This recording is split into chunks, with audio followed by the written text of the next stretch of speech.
Bom, então vamos lá. Então, na última quarta, a gente parou aqui na página 20, né, do nosso livro, e o último parágrafo, eu até coloquei aqui em amarelo, né, a parte que o Bert fala para o público, né, que o constelando, ele recusou a solução. E aí ele fala: o problema e o sofrimento são mais fáceis de suportar do que a solução. Pois isso está vinculado a um sentimento de inocência e lealdade em relação à família. Com isso, a pessoa tem a esperança, né, no sofrimento ali, é uma postura de esperança que o próprio sofrimento possa salvar uma outra pessoa da família. E aí, quando o cliente vê que a tia não precisa de salvação e isso é mostrado no campo, isso representou para ele uma grande decepção, porque dessa forma, tudo que ele fizera por ela até aquele momento, né, como a doença física, degenerativa, tudo aquilo que ele sentia fosse em vão. Então, isso não é tão fácil de se reconhecer quando você quer salvar alguém e o outro não quer ser salvo, né? Isso foi um movimento de grande decepção e ele recusou a solução. Então, ele prefere manter o problema, mesmo conhecer a solução. Então, a gente parou aqui, e aí o Bert fala, né? O terapeuta não deve interferir ou fazer qualquer outra coisa se o cliente não quer a solução. Eu o entrego a sua boa alma. Isso é tudo o que posso fazer, tá? Então, começando aqui, então, a parte que ele fala da solução. Deixa eu fechar esse vidro aqui. É, Aí a Gabriele, né, pergunta: aliás, este é um ponto a partir do qual normalmente se continua o trabalho terapêutico. O senhor para simplesmente aqui? E aí o Bert fala: há algum tempo o cliente escreveu-me uma carta na qual pude ver que a sua boa alma tinha continuado a trabalhar. Depois de algum tempo, ficou claro para o jovem que ele não foi capaz de aceitar a bênção da irmã gêmea da mãe, porque estava identificado com o avô. Lembra, o avô é aquela história, foi o avô que passou por cima da irmã gêmea, né, no caso da filha dele, acidentalmente. O avô dele não conseguiu aceitar o amor da filha morta. E aí Gabriele fala, o avô que causou a morte da filha. Gilbert, sim, ele se sente tão culpado por ter atropelado a filha que não consegue se sentir aliviado com o sorriso amigável dela, ali através da representante, né? Tipo assim, né? Como assim você traz aqui esse sorriso, sendo que eu provoquei a sua morte? O pai não aceitava isso. Então, naquele momento, o cliente estava identificado ao sofrimento do avô. Pude agora ajudá-lo porque, nesse meio tempo, a alma dele continuou a agir. Ficou claro para ele que se passa, ficou claro para ele que se passa com o avô. Eu lhe disse que deixasse o sofrimento com o avô, assim ele ficaria livre. E aí Gabriele pergunta: o Senhor disse que conseguia ajudá-lo. O que isso significa concretamente? A doença dele melhorou? Albert responde: pude ajudá-lo a libertar-se da identificação com o avô. O avô é certamente alguém que, por causa desse acontecimento, tem necessidade de expiação. E a doença é, algumas vezes, uma necessidade de expiação. Pode ser também que a doença do cliente sirva de expiação, mas quem sofre é ele no lugar do avô. Se o cliente se libertar dessa identificação, pode ser que a doença também melhore, mas isso eu não sei. Também me ocupo disso, também não me ocupo disso diretamente. Eu me interesso pelas forças que atuam no campo, curando a família. Pode ser possível curar uma doença quando essas forças positivas são colocadas em ação. mas esse não é o meu objetivo primordial. Meu objetivo está no âmbito da alma e da família. Se com isso a doença melhora, fico contente, mas é uma área que prefiro entregar aos médicos. Essa é a Essa é a área da responsabilidade deles. Eu não me envolvo em coisas que vão além da minha competência. E aí aqui tem um outro título, né? A causa das doenças nas famílias. E aí, Gabriele coloca um trecho aqui. O senhor trabalha com pacientes que estão em tratamento médico. Isso significa que os médicos trazem seus pacientes e então vocês trabalham em conjunto. Por um lado, o senhor diz que o câncer tem a ver com a falta de uma reverência, ou que distúrbios digestivos têm a ver com um relacionamento não esclarecido com a mãe. Por outro lado, o senhor não diz: é possível curar doenças através da colocação da constelação familiar. Ela está afirmando aqui que o Bert não fala isso, né? Que é possível curar doenças através da constelação. E aí ele fala que câncer tem a ver com reverência, né? Problemas digestivos, né? No sistema digestivo como um todo, que é o nosso sistema da nutrição, tem a ver ali com questões com mãe, que mãe é quem nutre, né? Mas ele não afirma que constelação que é possível curar doença através de constelação. Ela afirma isso para ele. E aí ele responde: o que descobri durante o meu trabalho com doentes foi que a mesma dinâmica básica resulta em diversas doenças. Trabalho somente com as dinâmicas básicas. Nas famílias, existe a possibilidade de que uma criança queira repetir o destino de um irmão ou irmã falecidos, ou da mãe falecida ou do pai falecido. A criança diz em seu íntimo: eu irei com você. Pode ser que, nessa situação, ela tente se suicidar ou fique com câncer ou uma outra doença. Portanto, a mesma dinâmica básica pode ser expressa de formas diferentes.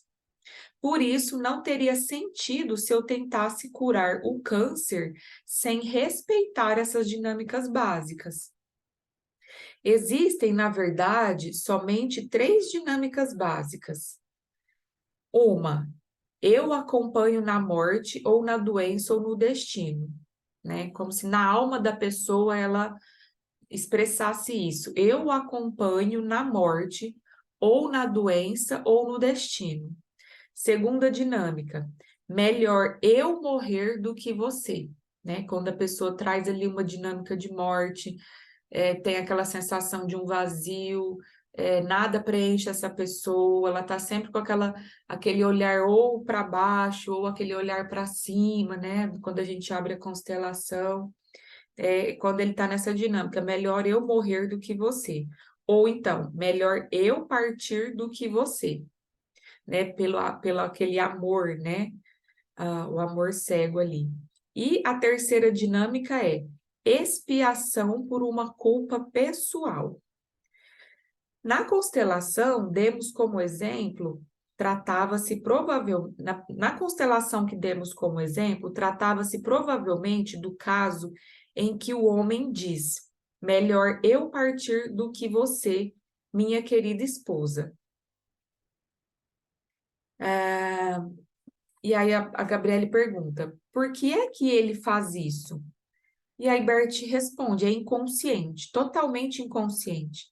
As crianças também fazem isso. Por exemplo, quando veem que um dos pais quer repetir o destino de alguém. Neste exemplo, a mãe quer seguir a irmã gêmea falecida. Então o filho diz, né, na alma dele ali, inconsciente: melhor eu ficar doente ou morrer do que você. Então o filho também quer seguir o exemplo da mãe. Essa seria uma dinâmica possível. E aí, a Gabriele, vamos olhar para um segundo exemplo que ilustra o relacionamento entre pais e filhos. Trata-se do caso de uma mulher que sofre de esclerose múltipla há 12 anos. Ela contou que o pai tinha sido nazista e fora responsável pela morte de 2 desertores. Novamente, foram pessoas estranhas, escolhidas entre o público, que fizeram o papel dos membros da família dela. Nesse caso, o senhor mandou que o pai saísse do recinto, né? O pai, que era nazista ali, que tinha sido responsável pela morte dos 2 desertores. Por que que o senhor fez isso, né? Pediu para que o representante do pai saísse do recinto. E o Bert respondeu: bem, essa é uma das grandes exceções da terapia familiar. Em geral, os assassinos perdem o direito à pertinência. Quem foi responsável pela morte de uma pessoa dessa forma culposa perdeu o direito à pertinência. Precisa deixar esse sistema. Sair fora da constelação significa que essa pessoa perdeu o direito de pertencer a esse sistema. Significa também que ela vai morrer ou quer morrer. Se a pessoa que perdeu esse direito de pertinência não deixa o sistema, então um filho partirá no lugar dessa pessoa. Por isso, a compaixão pelo agressor não leva a nada e só torna as coisas mais difíceis para os inocentes. Nossa, essa dinâmica aqui eu nunca tinha nem ouvido falar. Vocês já tinham ouvido, Ney, Michael? Dessa questão de que os assassinos perdem o direito à pertinência? Nunca ouvi falar também. Para mim é novidade. Para mim também é novidade. Mas faz sentido, né? Os descendentes se Sim. identificar e por compaixão ali querer morrer, né? No lugar. Não, faz todo sentido, mas Nunca tinha pensado por isso. é bem profundo o negócio, né? Sim. Tem a questão da honra também, não é? Aquele padrão Uhum. já está se repetindo, então é algo normal na família. É, pode vir uma pessoa querer quebrar isso, né? Ver que isso não faz muito sentido, né? Porque a vida não se define só a isso, mas em consequência isso acontece naturalmente. Uhum. Achei interessante, eu nunca tinha ouvido falar. É É como eu acho que é um caso assim que é meio específico, não é tão sim, constante, Uhum. então por isso que não é tão falado, né? é. Uhum. Questão de assassinos, né? Interessante.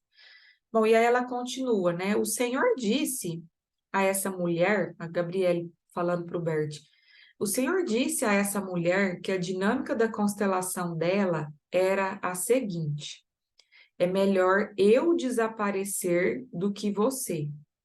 A filha quer ir no lugar do pai. Isso seria a causa da doença dela. Depois dessa explicação, houve um pequeno diálogo entre o senhor e a mulher, e o senhor perguntou-lhe se isso estava claro para ela. Aí o cliente responde: ficou claro para mim que eu posso parar de carregar qualquer tipo de responsabilidade pelo meu pai ou de ser responsável por ele. O que ele fez não tinha sido mencionado até 2 ou 3 anos atrás. E contei isso para os meus irmãos e irmãs. E aí o Hellinger fala: você não deveria ter feito isso de forma alguma, de forma nenhuma. Não, você não deveria nem sequer ter perguntado isso a ele. Aí o cliente, né? Eu não perguntei, só disse: conte-me o que aconteceu durante a guerra. E aí o Bert fala: mas um filho não pode fazer isso.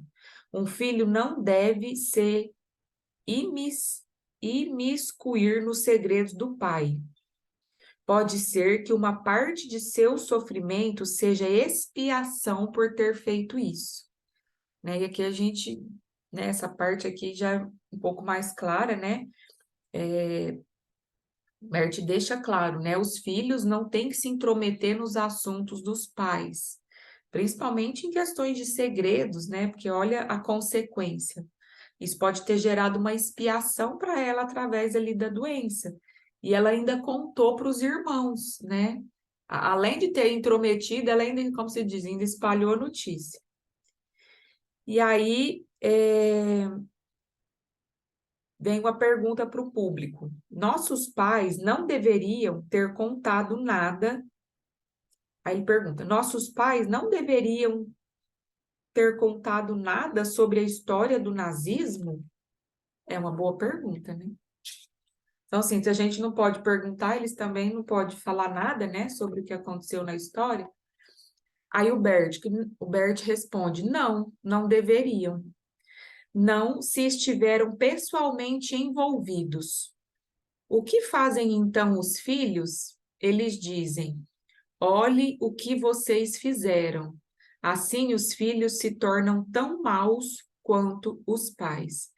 Então, quando os envolvidos, né, ali no caso do nazismo, compartilha, né, o que aconteceu, é como se no inconsciente dos filhos, os filhos julgassem esse mau comportamento e por julgar se torna tão mal quanto os pais. Então, assim os filhos se tornam tão maus quanto os pais, e aí vem as expiações, né? No caso dessa moça, uma doença. E vem outra pergunta e vem uma pergunta do público. Posso descobrir coisas de meus pais e também entender por que se comporta desse modo e perdoá-los? E aí Bert fala: a uma criança não é permitido nem entender nem perdoar. Que presunção, né? Ou seja, que arrogância é essa querer entender e perdoar o que o seu pai ou sua mãe fez? Tudo bem até aqui, gente? Tá dando para entender? Eu vou continuar. Sim, tá dando sim, Flávia. Tá. Se quiser comentar alguma coisa, é só abrir o microfone. E aí agora ele comenta sobre a presunção, né? Sobre essa atitude de arrogância, de presunção e suas consequências. E a Gabriele fala, né? Neste ponto houve. Ah, não, aí tem um comentário aqui. Neste ponto, que quando o Bert fala, né? A uma criança não é permitido nem entender, nem perdoar, que presunção querer fazer isso em relação aos pais. Houve um grande burburinho ali na plateia. Uma parte do público ficou muito indignada. As crianças têm um senso intuitivo de justiça. E então, por que não deveriam perguntar? Elas percebem quando os pais têm algo que lhes pesa na consciência. Isso é verdade, né, gente? A gente foi assim, provavelmente, né? Vocês têm filhos aí, devem perceber isso. As crianças têm essa sensibilidade de perceber o peso, né? Mas, enfim. Flávia, Ah, uma coisa até que eu comentei agora com o Michael. Isso que acontece é de acordo com a visão que ele tem, que é uma visão que a criança é criança. Mas, na verdade, a criança não é criança. A criança é um ser que é muitas vezes até mais velho do que a gente. de alma, né?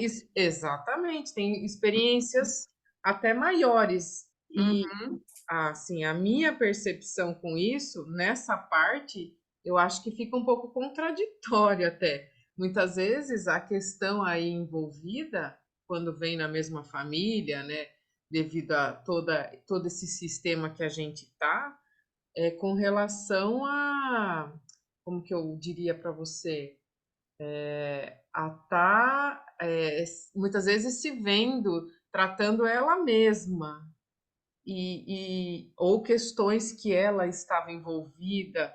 Então, assim, eu acho que ele deixa muito assim superficial o negócio, tipo, fica quieto que não é da sua conta. uhum, Mas eu acho que no fundo mesmo, é, se ela está sendo tocada por aquilo, ela tem alguma coisa envolvida naquilo, ao meu ver, tá? A minha uhum. percepção. Entendi. Ele vai até discorrer, talvez ele explique isso aqui melhor. Sim, No meu ponto de vista até o momento, né, essa questão da presença, da presunção, eu entendo apenas como um desequilíbrio de ordem, no sentido assim, de que os pais vieram primeiros, eles são maiores, mesmo que a minha alma seja mais velha, né? Enfim, Sim. nessa vida eu vim como pequeno perante eles, então que seria uma presunção eu julgar o comportamento dos que vieram antes, mesmo que tenha uma alma mais infantil, mais, enfim, Uhum. não cabe à criança o julgamento, seria nesse sentido. Mas é o que fala É, aqui, né? A criança tem um senso intuitivo de justiça, isso é dela. na verdade, o julgamento, o correto não é para ninguém julgar ninguém, né? Aí Uhum, que tá, né? sim. Bom, vamos ver aqui o que que ele fala mais sobre isso. Aí ele responde, né? Sim, elas podem perceber o campo, mas não devem se envolver. É aí que tá, né? A gente não tem essa educação sistêmica, né? É a famosa pedagogia sistêmica. Espero que isso chegue nas escolas em breve, que eu acho que vai contribuir muito. Porque elas acabam se envolvendo por amor, né? A gente sabe que não é por mal. E aí começa todas as dinâmicas, né? Que se vai se perpetuando na fase adulta. É verdade. E aí, aqui continua, né? As crianças não são adultos. Elas simplesmente fazem perguntas, né? Com toda a inocência. Só por causa disso precisam ser castigadas com uma doença? Boa pergunta, né? E aí ele responde: depende naturalmente do que se trata. Se tiver relação com uma culpa dos pais ou com o relacionamento íntimo deles, qualquer pergunta dos filhos é pura presunção. Se se tratar de uma culpa, os filhos vão colocar os pais diante de seu próprio tribunal e exigir deles, dois pontos, entre aspas, justifiquem-se. Não existe presunção maior. Se os filhos fizerem isso, eles vão castigar a si mesmos, quando os filhos internamente ficam buscando essa justificativa do comportamento dos pais. Bert fala que nessa situação o filho vai ficar se castigando a si mesmo durante a vida. Mesmo que os pais contem voluntariamente algo do seu relacionamento conjugal, por exemplo, se uma mulher diz: o seu pai é impotente, ou não fazemos sexo, ou algo parecido, ou seu pai me traiu, ou enfim, qualquer outro assunto pertinente a eles, né? Ou se o pai fala algo menosprezando a mãe e o filho escuta, o filho se castiga só pelo fato de ficar sabendo disso. E mais ainda se tiver ido atrás dessa informação. Então, aqui parece que existe uma diferença de peso, quando o filho fica sabendo aleatoriamente e quando o filho vai ficar atrás, né, fuçando ali a informação dos pais. Ir atrás, pelo que o Bert fala, tem um peso maior, né, pior. E mais ainda se tiver ido atrás dessa informação. Então, só existe uma solução para ele. Eu a chamo de esquecimento espiritual. O filho deve retrair-se totalmente desse conhecimento. Os filhos têm os pais que têm. Os pais não podem e nem precisam ser diferentes, pois um homem e uma mulher tornam-se pais não porque sejam bons ou ruins, mas porque se unem como homem e mulher. Só assim eles se tornam pais. Por isso, os filhos devem apenas tomar a vida dos pais como eles a dão. Os pais não podem acrescentar nada, nem tirar nada dessa vida. Os filhos também não podem acrescentar nada nem excluir nada. Devem tomar a vida assim como os pais a deram. E aí a Gabriele pergunta: não deveria ser o contrário? Não deveríamos dizer aos pais: vocês não deveriam dizer nada, deveriam separar a esfera da vida das crianças e da dos adultos? ela faz esse questionamento, tipo assim, não são os pais que têm que ser orientados, né? Que eles não têm que ficar falando, separar a vida deles da vida das crianças. Aí o Bert responde: é claro, a criança não tem nenhuma culpa se foi tomada como confidente pelo pai ou pela mãe, né? Entretanto, o efeito é o mesmo, seja quando, né, seja de um lado ou seja do outro, o efeito é o mesmo. Simplesmente o fato de tomar o conhecimento do problema ali que existe entre o casal faz com que a criança seja colocada numa posição que não lhe pertence. Mas eu lhe dou toda a razão, devemos dizer isso aos pais. Antigamente, as esferas entre pais e filhos eram bem mais separadas do que hoje em dia. A camaradagem que existe entre pais e filhos e que observamos frequentemente nos dias de hoje é uma coisa terrível para as crianças. Isso aqui é verdade. Parece que antigamente existia uma coisa assim de hierarquia mais bem definida do que hoje, né? Hoje os pais querem ser amigos dos filhos e eu observo muito isso no dia a dia, assim. O filho que trata a mãe como melhor amiga, a mãe que trata o filho como melhor amigo, né? E isso gera um problema de ordem, né? E parece que realmente, antigamente, isso era, lógico, de maneiras diferentes, exigia também uma educação diferente, um autoritarismo diferente, mas parece que essa relação pai e mãe era mais separada, né? De pais e filhos. Vocês concordam? Como que vocês veem isso hoje?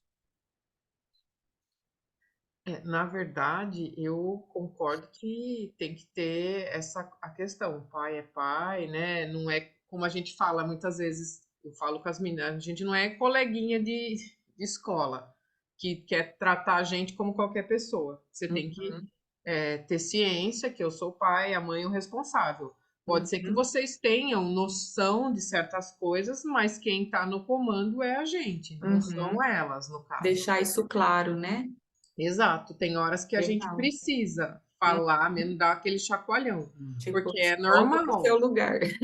Só que assim, querendo ou não, eu acho, né, devido a Albert Hellinger ter o tipo de criação, que é uma criação muito conservadora, muito mais rígida, então muitas posturas dele são com relação a tudo isso que ele viveu, as experiências que ele teve, né? Uhum. Eu acho que tem coisa que não precisa ser tão rígido, né? Eu não sei com relação à agressão, se ele fala em algum momento que ele é a favor ou não, mas eu sou contra a agressão, teria É que o ter próximo conversa. tópico. Ele fala de agressores e vítimas. Ok, então vamos. Aham. Não, entendi. Uhum. É, existem formas e formas, né? Mas Exatamente. essa questão dessa importância, né? Dos pais se colocar como os pais, os filhos no lugar deles, né? Isso faz bastante sentido. E aí, ele, né, continuando aqui. Vamos voltar ao exemplo de um seminário. Uma mulher conta, 2 pontos. Aí a cliente fala: aos 25 anos, fiz uma operação para me livrar do bócio.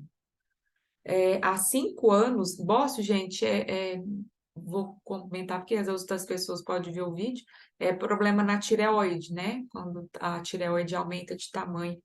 Isso. Aos 25 anos, fiz uma operação para me livrar do bócio. Há 5 anos atrás, uma operação abdominal e, além disso, sofro de bronquite crônica. A Hellinger, primeira pergunta dele: você é casada? Ela responde: não. Quantos anos você tem? Ela responde: 35. O Bert: aconteceu algo de especial na sua família de origem? E a cliente: sofri abuso por parte do meu pai. Quando contei isso para minha mãe, ela não me deu apoio. Disse-me: não conte nada a ninguém, senão ele vai para a cadeia. Na hora aí, parece que eu já vi a cena da moça, né, engolindo, né, esse sofrimento, olha onde ficou, né, olha o bócio.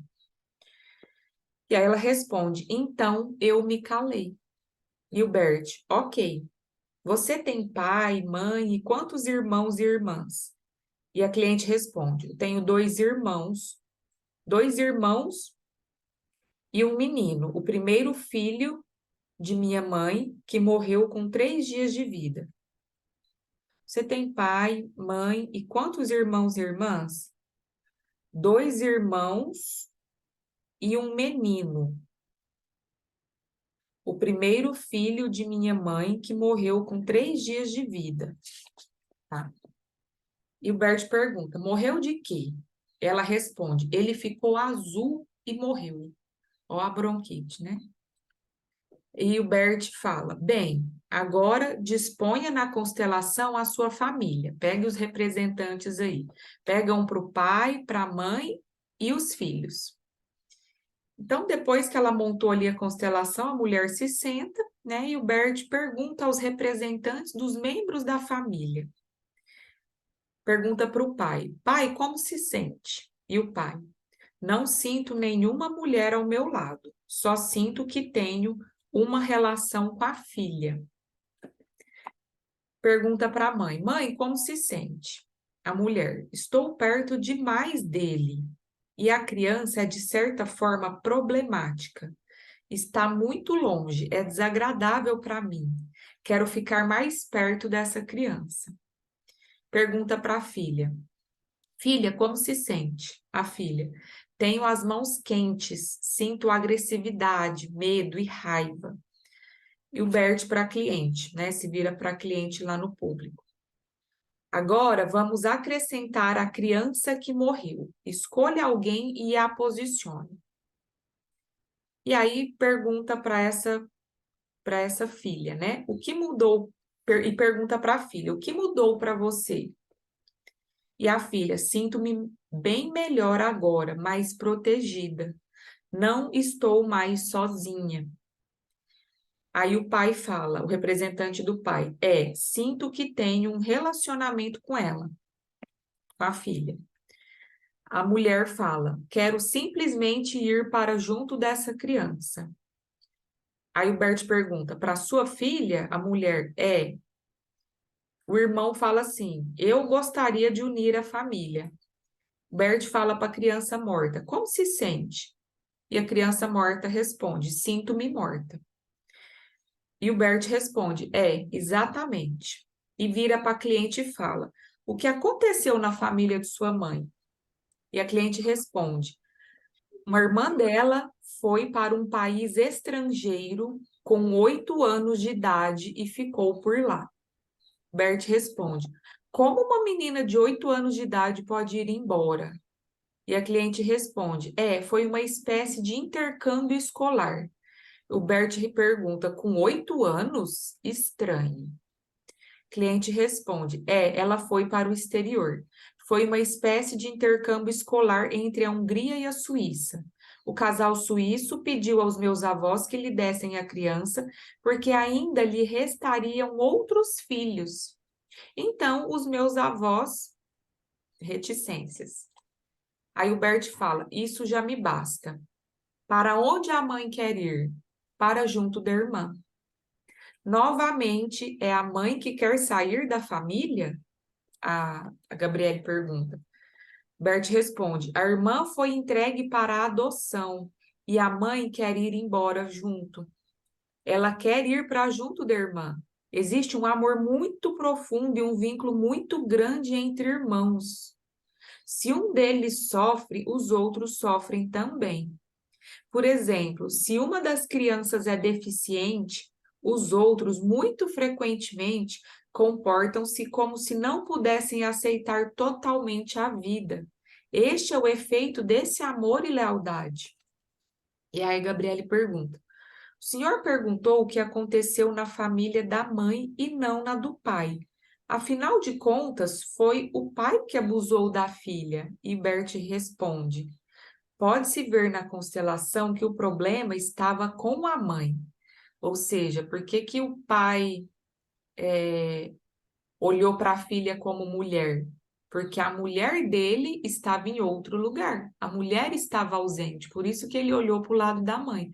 Onde que essa mulher está, que ela não está do lado desse homem, a ponto dele olhar a filha como mulher, né? Então, pode-se ver na... Oi? Ah. Então, pode-se ver na constelação que o problema estava com a mãe. Em caso de abuso de menores, existem, na maioria das vezes, dois agressores. Na verdade, um está em primeiro plano, neste caso, o pai, e o outro em segundo plano. Por isso, nesses casos, não existe solução se não olharmos para ambos os agressores, o pai e a mãe. Dizer isso aqui é um pouco arriscado. Entretanto, eu diria que a mãe quer se afastar do pai para seguir a irmã. Sentindo-se culpada com relação ao marido, ou seja, no inconsciente dela, por ela se sentir culpada, em relação ao marido por não ser presente para ele, oferece a filha como substituta. Isso aqui é bem forte, né, gente? Nossa senhora, bota forte nisso. E muitos casos de abusos, né, que eu já vi de constelação, a grande maioria está sempre mostrando esse cenário, né? A mulher não está presente. Se a mulher não está presente, primeiro, só dela não estar presente, no caso aqui, Bert já considera ela como uma agressora também, porque alguém vai sofrer com isso. Sim. O lugar está vago. Todas as vezes que um lugar está vago, alguém, né, por compensação, vai querer suprir aquele lugar. Isso é tudo muito inconsciente. Então, primeiro, a solução, né?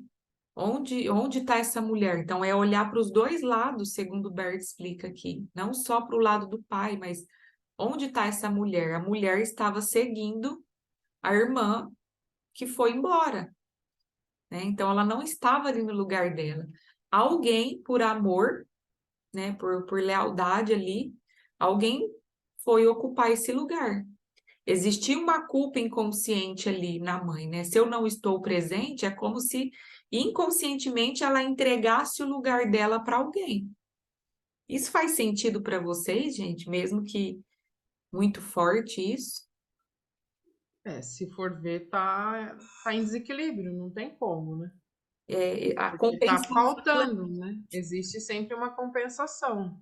a E querendo compensação ou ela vai não, buscar o equilíbrio, né? exato, e querendo ou não, tudo no universo tem que estar em equilíbrio. Se não Uhum. tá, alguma coisa acontece para Dinâmicas acontecem para vir esse equilíbrio, né? Exatamente. Deixa eu ver quantas horas aqui. Bom, a próxima parte ele vai falar de... eu vou terminar porque aí já vai para outro capítulo, tá curtinho. Aí ele fala agora, agressores e vítimas, ele vai explicar isso melhor. E aí, Gabriele, depois de ouvir isso, como a gente, né, ela fala, isso é muito provocativo. Muitas pessoas que trabalham com meninas que sofreram abuso, certamente ficam indignadas quando ouvem que a mãe é, na realidade, a causa do abuso. É forte isso. E o Bert responde: naturalmente, não é que eu tire a culpa do homem. Seria um erro encarar a coisa desse modo. Temos simplesmente que ver o quadro completo. Não bastaria para a criança ficar zangada com o pai. Ela tem que ficar zangada também com a mãe. Pelo que pude observar até agora, os pais estão quase sempre em conluio. Está sempre junto ali, né? Num pacto secreto, quando se trata do abuso de uma criança. E aí, Gabriele pergunta: em todo caso, tudo que o senhor diz soa muito estranho para ouvidos analíticos. Pode-se dizer que o senhor está fazendo toda a sorte de afirmações. Como o senhor sabe tudo isso? E ele responde: observei isso no trabalho com os clientes. Observei isso nas constelações familiares. Observei, acima de tudo, que simplesmente atacar os agressores tem um efeito terrível. Ou seja, todo o fruto das afirmações dele é fruto de observações fenomenológicas, né? Que é o fruto do trabalho dele, que é o que ele fala aqui. E aí Gabriele fala, portanto, um ataque àqueles que foram culpados. E ele responde, sim, porque a criança permanecerá leal ao agressor que é castigado e se castigará também. Por isso que simplesmente atacar os agressores tem um efeito terrível. Isso acontece frequentemente ao longo de várias gerações. Tive certa vez uma experiência muito singular num seminário para psiquiatras. Uma psiquiatra disse que tinha uma paciente que sofrera abuso do próprio pai.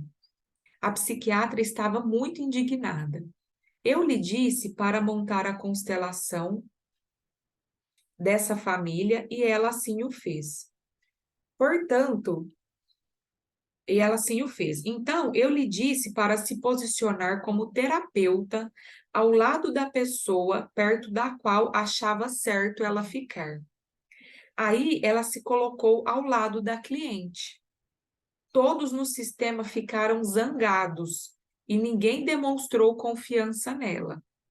Então, eu disse para ela: agora posicione-se ao lado do pai malvado.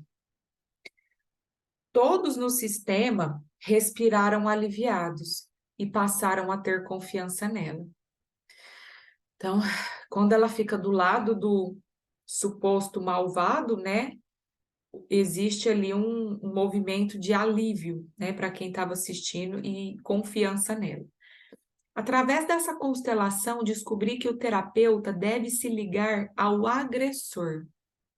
Só fazendo isso, ele pode restabelecer a ordem para os outros. Assim que o terapeuta se liga à vítima e fica indignado, provoca um efeito negativo em todos os membros do sistema, principalmente na vítima. Esse é o resultado das minhas experiências. Não é que eu ache que deva ser assim. Essas conclusões surgiram da observação das constelações. No entanto, se uma outra pessoa vir ou tiver uma outra experiência que ajude, volto atrás imediatamente. Não quero impor regras de como se deva proceder. E aí Gabriele fala, então não é um sistema teórico fixo. E ele fala, de jeito nenhum. Não somente nesse contexto, como em qualquer outro. Eu trabalho fenomenologicamente, isto é, olho para o que ajuda. Também experimento. Quando encontro um caminho, crio uma hipótese, mas ela muda de caso para caso. E aí Gabriele pergunta, e como o senhor percebe o que ajuda? O Bert fala, vejo na expressão do rosto. Logo que a solução é encontrada, as fisionomias se iluminam e todos ficam descontraídos. Isso vai contra a expressão muito conhecida. Não se pode agradar a todos.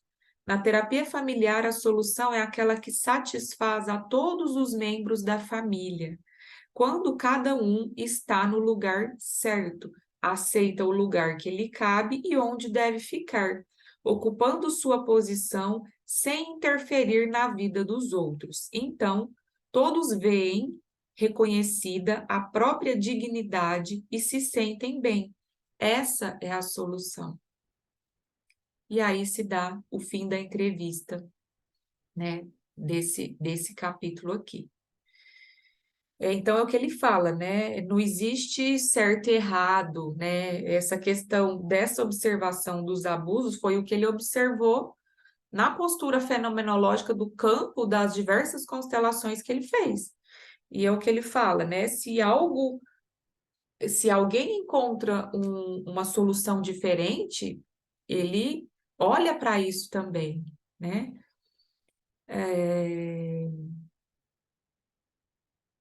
E o que importa é a solução para aquele sistema, né? Não existe nada teórico fixo. Qual é a solução para aquele sistema? É o terapeuta se posicionar do lado da vítima ou do lado do agressor? Então, isso é questão de observação. Ele colocou o terapeuta do lado da vítima, todo mundo ficou com expressão de raiva, ou seja, essa não é a solução, né? E aí, quando ele colocou o terapeuta do lado do agressor, é como se eles se sentissem protegidos, né? E aí, isso trouxe um alívio. Então, pela expressão dos envolvidos, é que ele chega na solução, e não com algo fixo. Ai, caso de abuso, o terapeuta tem que ficar do lado do agressor. Não, não é isso que ele explica aqui. Ele vai colocando, e pelas experiências dele, ele faz esse movimento, porque ele já observou que em outras constelações isso foi uma solução.